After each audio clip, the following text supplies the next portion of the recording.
Maya Chun sat alone in the corner of Lincoln High School's cafeteria, methodically eating her sandwich while conversations buzzed around her like angry wasps. At 17, she had perfected the art of being invisible. Her long black hair fell like a curtain around her face, and she kept her eyes focused on her textbooks even during lunch break. "Look at the mute freak," whispered Jessica Martinez from 3 tables away, loud enough for Maya to hear. "I bet she doesn't even know how to talk properly." Maya's fingers tightened around her pen, but she didn't look up. She had learned long ago that reacting only made things worse. The other students at Lincoln High had labeled her as weird, antisocial, and stuck up simply because she rarely spoke. What they didn't know was that Maya chose silence for reasons far more complex than teenage shyness. Her notebook was filled with detailed sketches and observations that would have surprised her classmates. While they gossiped about weekend parties and social media drama, Maya documented patterns in human behavior, memorized faces, and tracked subtle changes in her environment. Her keen eyes missed nothing, from the way Principal Williams nervously adjusted his tie every morning to how the new substitute teacher had a slight bulge under his jacket that suggested concealed weapons training. "Earth to zombie girl," called out Brad Stevens, the star quarterback who thought his athletic achievements gave him license to torment anyone different. "Did you forget how to use your mouth for talking, or do you just save it for other things?" The cafeteria erupted in cruel laughter. Maya felt heat rise in her cheeks, but she maintained her composure. She closed her notebook, gathered her belongings, and stood to leave. As she walked past Brad's table, someone deliberately stuck out their foot. Maya stumbled, but quickly regained her balance, her reflexes surprisingly sharp for someone who appeared so withdrawn. "Oops," Brad smirked. "Guess the freak's as clumsy as she is weird." Maya continued walking without acknowledging the incident. She had endured 3 years of this treatment, and graduation was only 2 months away. She told herself she could survive anything for 8 more weeks. But as she pushed through the cafeteria doors, Maya caught sight of something that made her blood run cold. Through the window, she spotted a man in a maintenance uniform taking photographs of the school's layout with a telephoto lens. His movements were too deliberate, too systematic. Maya had seen enough surveillance operations to recognize one in progress. Her grandfather's training whispered warnings in her mind as she noted the man's tactical gear disguised as work tools. Maya slipped into the nearest bathroom and pulled out her phone. Her fingers hovered over a contact labeled "Emergency Only" as she debated whether this situation warranted breaking her cover. 3 years of maintaining her ordinary teenager facade could be destroyed with one phone call. But innocent lives might be at stake. Before she could decide, the fire alarm began blaring throughout the building. Students poured out of classrooms in confusion, but Maya noticed something wrong with the evacuation pattern. The exits leading to the parking lot were being subtly redirected by men she didn't recognize as school staff. These men wore earpieces and moved with military precision disguised as helpful guidance. Maya's training kicked into high gear. She memorized faces, counted personnel, and mapped their positions while appearing to be just another confused student following evacuation procedures. Her grandfather's voice echoed in her memory. "Never let them know what you see, little sparrow. The best weapon is the one your enemy doesn't know exists." As students gathered in the designated safe area behind the school, Maya positioned herself where she could observe without being noticed.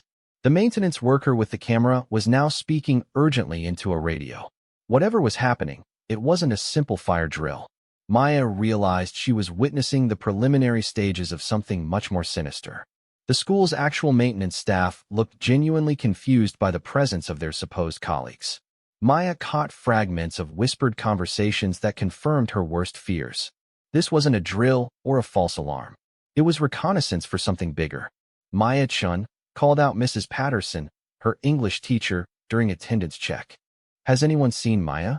Before Maya could respond, she felt a hand grip her shoulder firmly. She turned to see a man in a janitor's uniform whose eyes held the cold calculation of a professional operative. "Miss Chun," he said quietly, "you need to come with me." Maya's heart raced, but outwardly she maintained her characteristic blank expression. "I think there's been a mistake," she said softly, the first words she had spoken at school all day. "No mistake," the man replied. His grip tightened. Your grandfather wants to see you. The mention of her grandfather sent ice through Maya's veins. David Chun had been dead for 6 months, killed in what officials claimed was a car accident, but Maya knew was something far more deliberate. If these men were invoking his name, it meant they knew exactly who Maya really was beneath her carefully constructed facade of normalcy. As the fake janitor began leading her away from the crowd of students, Maya caught sight of Brad Stevens watching with curiosity rather than his usual mockery. For the first time in 3 years, someone at Lincoln High was paying attention to her for reasons that had nothing to do with cruel entertainment. Maya realized that her quiet high school existence was about to end dramatically, and everything she had worked to protect was now in jeopardy. The silent girl who had endured years of ridicule was about to become the center of something that would change everyone's perception of her forever. Maya allowed herself to be led away from the evacuation area, her mind racing through possible escape scenarios while maintaining an outward appearance of confused compliance. The fake janitor guided her toward a white van parked near the school's service entrance, but Maya had already identified 3 potential exit routes and memorized the license plate number. Who are you people? Maya asked, injecting just the right amount of teenage fear into her voice while her eyes cataloged every detail of her captors. Friends of your grandfather, the man replied. He left something for you before he died. Something important. Maya knew this was a lie. Her grandfather had been too careful, too paranoid to leave anything behind that could compromise her safety. David Chun had spent the last months of his life ensuring that Maya's civilian identity was bulletproof and that no one from his former life could trace connections to his granddaughter. As they reached the van, Maya noticed movement in her peripheral vision.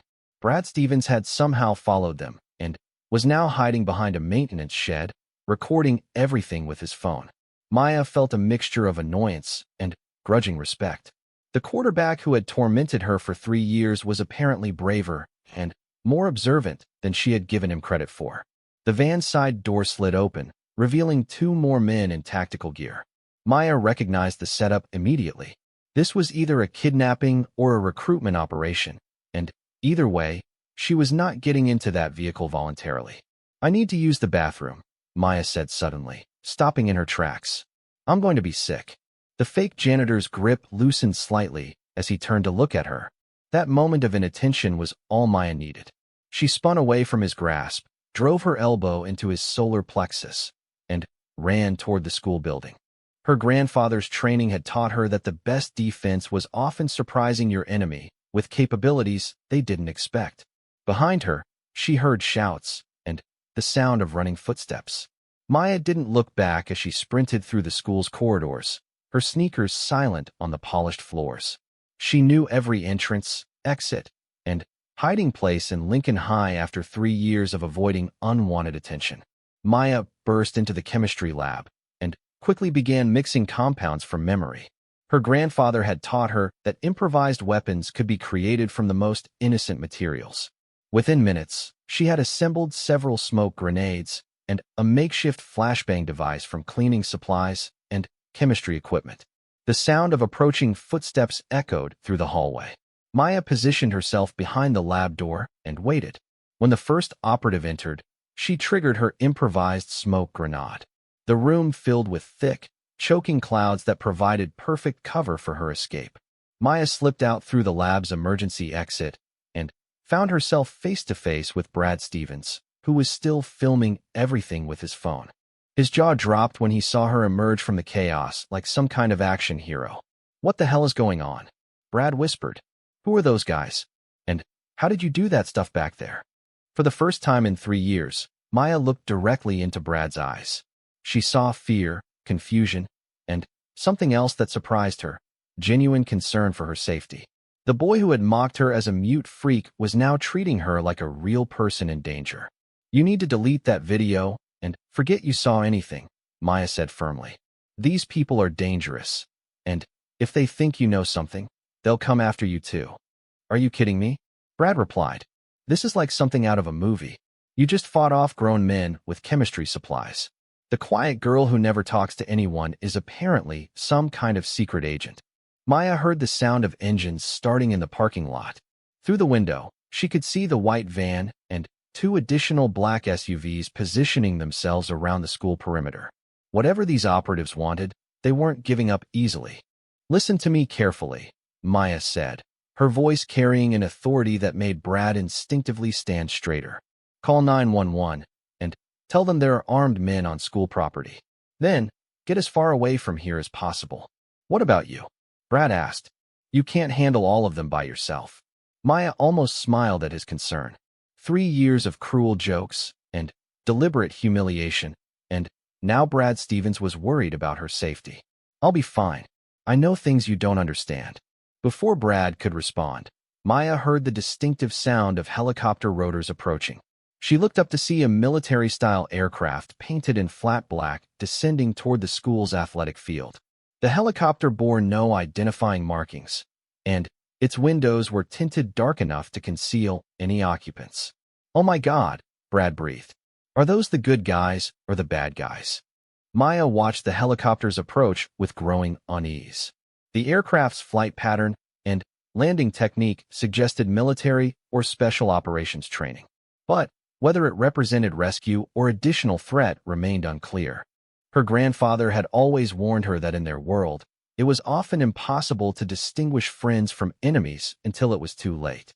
The black helicopter touched down on the football field with precision that confirmed Maya's assessment of the pilot's skill level. Immediately, the white van and SUVs began converging on the aircraft's position. Maya realized she was witnessing a confrontation between two separate groups, both of whom seemed very interested in her. "This is insane," Brad muttered, still recording everything. "It's like we're in the middle of a war zone." Maya made a split-second decision that would have made her grandfather proud. Instead of running or hiding, she chose to take control of the situation. "Follow me," she told Brad. "Stay low and do exactly what I say." They moved through the school building toward the main entrance, Maya leading with the confidence of someone who had been trained for exactly this type of scenario. She could hear radio chatter and commands being shouted in multiple languages, confirming that the situation involved international operators. As they reached the school's front lobby, Maya saw something that stopped her cold. Through the glass doors, she could see a figure emerging from the black helicopter. The person wore full tactical gear and moved with a gait that triggered deep memories Maya had tried to suppress. "Grandfather?" she whispered, her carefully maintained composure finally cracking. Brad looked at her with confusion. "I thought you said your grandfather was dead." Maya pressed her face against the glass, studying the figure more closely. The height, the movement patterns, the subtle mannerisms were all achingly familiar. But David Chun had been buried 6 months ago after a closed-casket funeral that Maya had attended while fighting back tears of grief and rage. The tactical figure stopped and turned toward the school building, as if sensing Maya's observation. Even through the tinted visor, Maya felt the weight of recognition passing between them. Whoever was inside that helicopter knew exactly where to find her and had come specifically for this moment. "Maya Chun." The figure's voice carried across the distance through some kind of external speaker system. "It's time to come home, little sparrow." Only one person had ever called her by that nickname. Maya's legs felt weak as 3 years of carefully constructed normalcy collapsed around her. The grandfather she had mourned, the man who had trained her to survive in a world of shadows and deception, was apparently very much alive and coming to collect her. Maya stood frozen in the school lobby as conflicting emotions crashed through her carefully maintained emotional barriers. The voice calling her nickname belonged to the man who had raised her after her parents died, the man who had taught her to fight, to observe, to survive. But it also belonged to someone who had let her believe he was dead for 6 months while she grieved alone and tried to build a normal teenage life. "This is getting seriously weird," Brad whispered beside her. "Your dead grandfather is in that helicopter?" Maya didn't respond. She was too focused on analyzing the tactical situation developing outside. The men from the white van were taking defensive positions around the school perimeter, while the figure from the helicopter advanced toward the building with 2 heavily armed companions. Both groups moved with military precision, but their body language suggested they were not working together. Through the school's PA system, which someone had apparently hacked, a new voice began speaking. "Maya Chun, You have 30 seconds to exit the building voluntarily, or we will come in and retrieve you. Your grandfather's debts are now your responsibility." Maya's blood ran cold. She recognized the voice of Viktor Kozlov, a Russian operative her grandfather had told her stories about during their training sessions. If Kozlov was involved, then this wasn't just about retrieving a wayward granddaughter. This was about something much more dangerous. "Debts?" Brad asked. "What kind of debts?" "The kind that get people killed," Maya replied grimly. She was beginning to understand why her grandfather had faked his death. Someone had been hunting him, and now they were coming for her as payment for whatever he had done to cross them. Maya's phone buzzed with a text message from an unknown number. "Little Sparrow, trust no one except the man in the black tactical suit. Everyone else wants to use you. Come to the helicopter now. D. David." Her grandfather was alive and was somehow communicating with her directly. But Maya had learned enough about deception and manipulation to know that anyone could have sent that message. Trust was a luxury she couldn't afford in her current situation. Outside, the confrontation was escalating. Maya watched through the windows as Kozlov's men began surrounding the helicopter while her grandfather's team took defensive positions. In minutes, Lincoln High School was going to become a battleground, with her classmates potentially caught in the crossfire. "We have to get everyone out of here," Maya told Brad. "This is going to get violent very quickly." Brad looked at her with new respect. "How do you know all this stuff? Who are you really?" Maya made a decision that would have horrified the grandfather who had trained her to trust no one. "My name is Maya Chun, but that's not the whole truth. My grandfather was David Chun, also known as Ghost Fox, one of the most successful intelligence operatives of the last 30 years. He trained me to follow in his footsteps from the time I was 12 years old." "Holy crap," Brad breathed. "You're like a real spy." "I was supposed to be," Maya corrected. "But after my grandfather supposedly died, I chose to be a normal teenager instead. I wanted friends and prom dates and college applications, not gunfights and international conspiracies."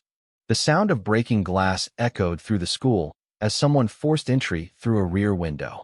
Maya's enhanced hearing picked up the soft footsteps of professionally trained infiltrators moving through the corridors. Both groups were now inside the building, hunting for her. Maya grabbed Brad's arm. "We're leaving. Right now." She led him through the school's service corridors toward an exit she had mapped out years ago during her first week at Lincoln High. Her grandfather's paranoia had taught her to always have multiple escape routes, even in seemingly safe environments like high school. As they moved through the dimly lit hallways, Maya heard her classmates still gathered outside in the evacuation area, completely unaware that their school had become the center of an international incident. The normalcy of their teenage concerns seemed surreal compared to the life-or-death drama unfolding around them. "Maya," a voice called from behind them. Maya spun around to see her grandfather, definitely alive, definitely real, approaching with his hands raised in a peaceful gesture. Up close, she could see the familiar scar above his left eyebrow and the slight limp he had developed after a mission in Prague years earlier. "Grandfather," Maya said, her voice breaking with emotion she couldn't contain. "I thought you were dead. I went to your funeral. I know, little Sparrow. I'm sorry I had to put you through that, but it was the only way to keep you safe. Kozlov has been hunting me for 2 years, and I couldn't risk him finding you." Brad stepped protectively in front of Maya, which would have been amusing under different circumstances. The quarterback who had tormented her was now trying to protect her from her own grandfather. "How do we know you're really her grandfather?" Brad demanded. This could be another trick. Maya appreciated his caution, but she could see details that convinced her of the man's identity. The way he favored his left leg, the unconscious gesture of adjusting his watch when nervous, the specific shade of brown in eyes identical to her own. When Maya was 13, her grandfather said softly, "She broke her wrist falling out of a tree while trying to rescue a kitten. She told her school nurse that she fell off her bicycle because she was embarrassed about climbing trees. She made me promise never to tell anyone the real story." Maya's eyes filled with tears. It was him, the man who had raised her, trained her, and then, apparently died to protect her, was standing in front of her very much alive. "But if you're alive," Maya said, "then why are those other men here? What do they want with me?" Her grandfather's expression grew grim. "Kozlov believes you have something that belongs to him. Information I supposedly stole during my last mission. He thinks I passed it to you before I went underground. Did you? Maya asked. No, her grandfather replied. But Kozlov won't believe that. He'll keep coming after you until he's convinced you don't have what he wants, and his methods of persuasion are not pleasant. The sound of approaching footsteps echoed from multiple directions. Both Kozlov's team and additional unknown operatives were closing in on their position. Maya realized that her quiet high school existence was officially over, and she would have to choose between the normal life she wanted and the dangerous world she had been trained to navigate. What do we do? Brad asked, looking between Maya and her grandfather with wide eyes. Maya looked at the boy who had made her life miserable for 3 years, but who was now standing by her side in the face of genuine danger. She thought about her classmates outside, innocent of the deadly games being played around them. She considered the peaceful future she had planned for herself, college and career, and maybe even a family someday. Then, she thought about Viktor Kozlov and what he would do to anyone who got in his way. Maya Chun, the silent girl of Lincoln High School, straightened her shoulders and made her choice.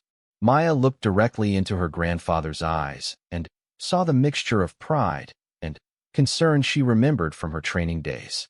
I need you to tell me everything, right now? No more lies, no more protection. What did Kozlov lose, and why does he think I have it?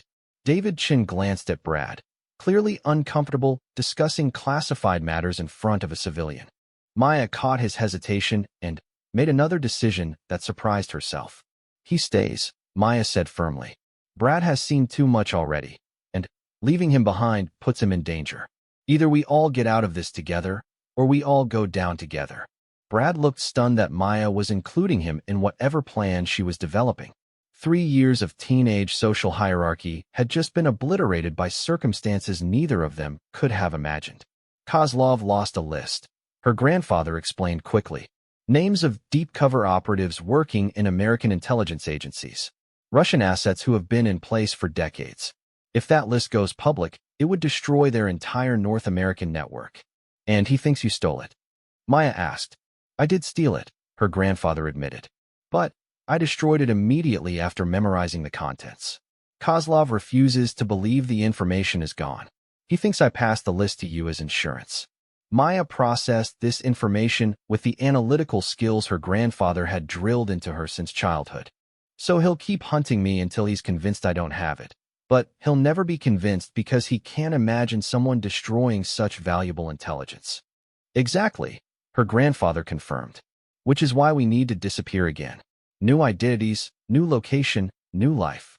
No, Maya said firmly. I'm tired of running from problems instead of solving them. And I'm definitely not abandoning my classmates to get caught in whatever war you've brought to my school. Through the hallway windows, Maya could see that the situation outside was deteriorating rapidly. More unmarked vehicles had arrived, and she counted at least 3 different groups of armed personnel taking positions around the school grounds. Her fellow students were still trapped in the evacuation area, completely unaware of the danger closing in around them. Maya, her grandfather said urgently, you don't understand the scope of what we're dealing with. Kozlov isn't working alone. The Russian network he represents has resources and reach that go far beyond what you've been trained to handle. Then, maybe it's time to stop running and start fighting back, Maya replied. You trained me to be a weapon, grandfather. Maybe it's time to use that training for something besides survival. Brad stepped forward, his voice shaking but determined. What can I do to help? Maya looked at him with surprise and growing respect. You can help me save everyone in that evacuation area before this turns into a massacre. Her grandfather's radio crackled with urgent communications from his team. Ghost Fox, we have multiple hostiles converging on the school. Kozlov has called in reinforcements. We need to extract now or we'll be overwhelmed. Maya made her decision. Brad, I need you to get back to the evacuation area and tell everyone to move to the gymnasium. Tell them it's a secondary evacuation point due to gas leak concerns. Get them inside and away from windows. What about you? Brad asked. I'm going to end this, Maya said. She turned to her grandfather. I need you to contact whoever you work for now and tell them to send backup. Real backup, not just a 3-person extraction team. Maya, you can't possibly. Yes, I can, Maya interrupted. You train me to think strategically, to use my environment as a weapon, and to always find the weakness in my enemy's plan. Kozlov's weakness is his obsession with that list. He'll take insane risks to get it, which means he'll make mistakes. Maya pulled out her phone and began typing rapidly. I'm going to give him what he thinks he wants. The list doesn't exist anymore, her grandfather protested. But he doesn't know that, Maya smiled grimly. And I've spent 3 years observing every person in this school, memorizing faces and behaviors. With the right presentation, Kozlov might believe any of them could be sleeper agents. Her grandfather looked at Maya with a mixture of horror and admiration. That's either brilliant or completely insane. Probably both, Maya admitted. But it'll give us leverage and buy time for backup to arrive. The sound of gunfire echoed from the school's east wing. The confrontation had escalated beyond infiltration into open combat. Maya realized they were running out of time before innocent people started getting hurt. Go, Maya told Brad. Get everyone to safety. Tell them the quiet girl finally found her voice. Brad hesitated for a moment, then surprised Maya by quickly kissing her cheek. Don't get yourself killed, secret agent girl. Turns out you're a lot more interesting than I thought. As Brad ran toward the evacuation area, Maya's grandfather looked at her with obvious concern. Are you sure about this, little sparrow? Once you cross this line, there's no going back to normal teenage life. Maya thought about the past 3 years of silence, mockery, and isolation. She thought about the carefully constructed facade of normalcy that had never felt entirely real. Then, she thought about the skills her grandfather had given her and the opportunity to use them to protect innocent people. I was never going to be normal anyway, Maya said. At least this way, I get to be extraordinary for a good reason. She activated her phone's recording function and began speaking in perfect Russian. Viktor Kozlov, this is Maya Chun. I have what you're looking for, and I'm prepared to negotiate an exchange. But we do this my way, on my terms, or you'll never see that list. Maya looked at her grandfather one last time. Trust me, and be ready to move fast when I give the signal. Then, the silent girl of Lincoln High School walked straight toward the most dangerous confrontation of her young life, carrying a fake intelligence list and a plan that would either save everyone or get them all killed. Maya walked through the corridors of Lincoln High School with the confidence of someone who had finally stopped pretending to be something she wasn't. Her footsteps echoed in the empty hallways as she made her way toward the main entrance, where she knew Kozlov would be waiting. Behind her, she could hear her grandfather's team taking defensive positions, ready to provide backup when her plan inevitably went sideways. She found Viktor Kozlov in the school's main lobby, a thin man with pale blue eyes and the kind of stillness that came from years of violence. He was flanked by 4 operatives, all armed and positioned to control every exit. When he saw Maya approaching alone, his expression shifted from predatory anticipation to cautious surprise. Miss Chun, Kozlov said in accented English. You are either very brave or very stupid to come to me voluntarily. The list is on here, encrypted and uploaded to a dead man's switch. If I don't check in every hour, copies get sent to every major intelligence agency in the world, along with detailed explanations of your network's operations. She was lying, of course, but her grandfather had taught her that the best deceptions contained elements of truth. Kozlov's eyes narrowed as he considered her words. You expect me to believe a 17-year-old girl has outsmarted my entire organization? I expect you to believe that David Chin's granddaughter might have inherited more than his DNA, Maya replied. He trained me from childhood, Kozlov. Every skill, every technique, every dirty trick he learned in 30 years of operations. Through the school windows, Maya could see that Brad had successfully moved the evacuated students into the gymnasium. At least the innocent bystanders were out of immediate danger. Now she just needed to keep Kozlov focused on her long enough for backup to arrive. Show me the list, Kozlov demanded. Maya tapped her phone screen and held it up, displaying what appeared to be a document with Cyrillic text and familiar names. She had spent 20 minutes creating a convincing fake using photos of Lincoln High faculty and staff, complete with Russian cover identities and operational histories. To someone not intimately familiar with the school, It could pass for authentic intelligence. Kozlov stepped closer, his eyes scanning the visible information. Maya watched his expression change from skepticism to growing interest as he recognized the professional formatting and attention to detail.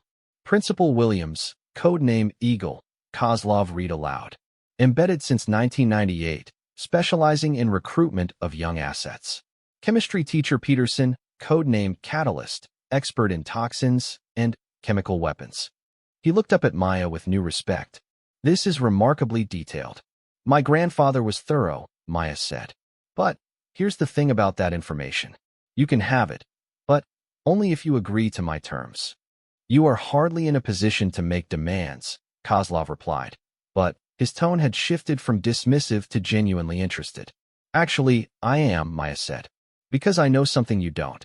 This school isn't just a random location where you happen to corner me. It's a trap. Kozlov's eyes sharpened.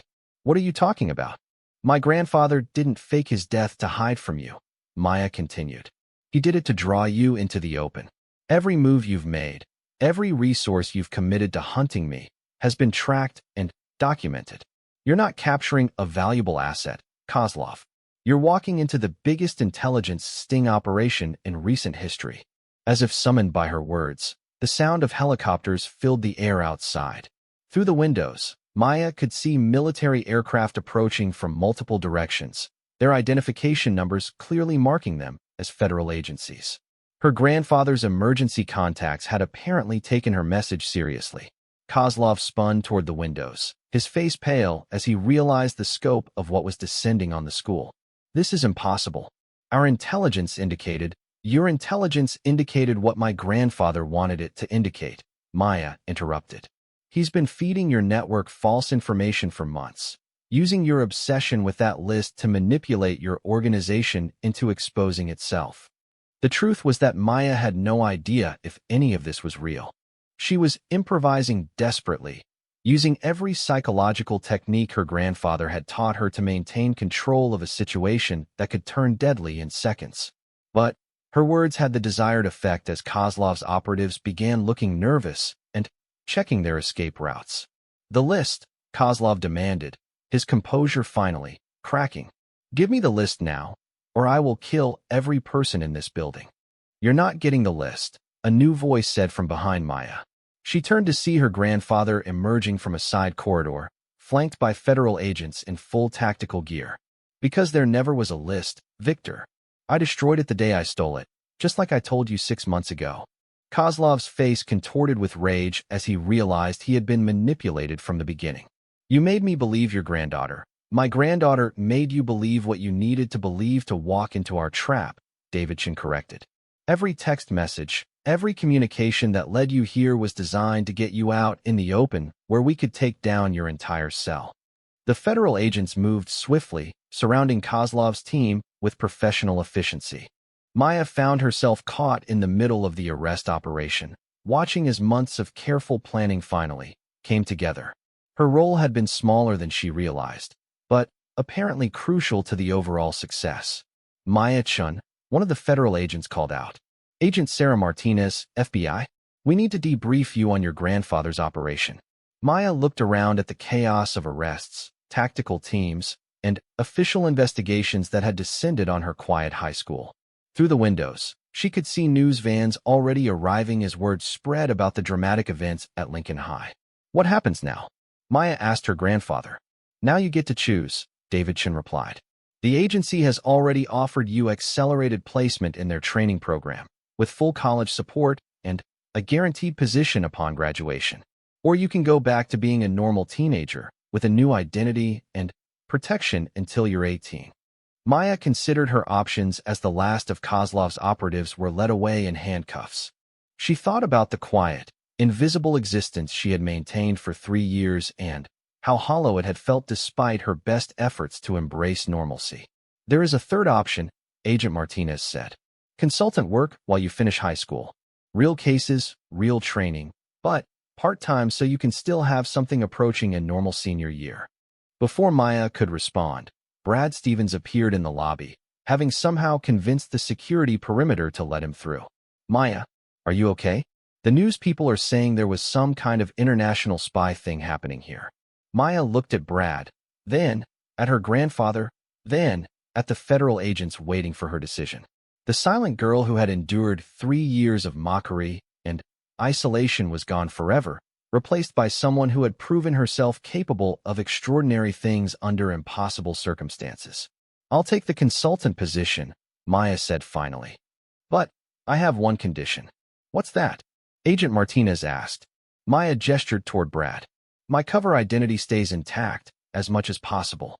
As far as Lincoln High School is concerned, I'm still just Maya Chun, the quiet girl who happened to be in the wrong place at the right time. I want to graduate with my class." Agent Martinez smiled. "I think we can arrange that." As the official chaos continued around them, Maya found herself standing next to Brad Stevens, the boy who had transformed from tormentor to ally in the course of a single afternoon. The black helicopter that had started everything was now surrounded by federal vehicles and investigators. "So," Brad said quietly, "does this mean you might actually talk to people now? Like normal conversation and stuff?" Maya looked at him and realized that her carefully maintained silence had been another form of hiding, just as limiting as any false identity. "I think I might have a few things to say," she replied. As they walked out of Lincoln High School together, Maya Chin began planning her senior year.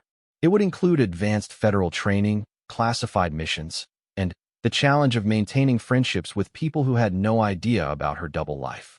But for the first time since her parents died, Maya felt like she was exactly where she belonged. The silent girl had found her voice, and she intended to use it.